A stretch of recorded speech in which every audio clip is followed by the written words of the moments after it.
Hey everyone, welcome back to another video. Today we will be discussing Sendinblue compared to MailerLite and which email marketing platform is better.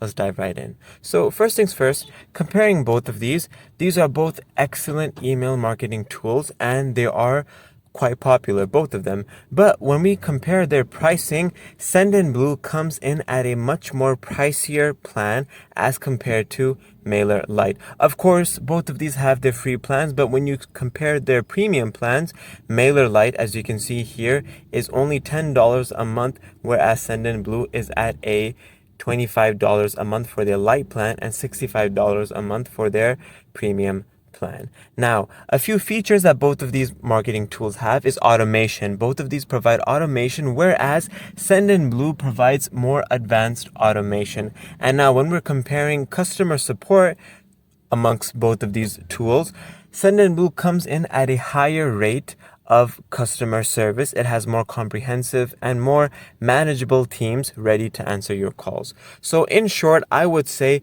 Sendinblue is superior, but again, both of these are great email marketing tools.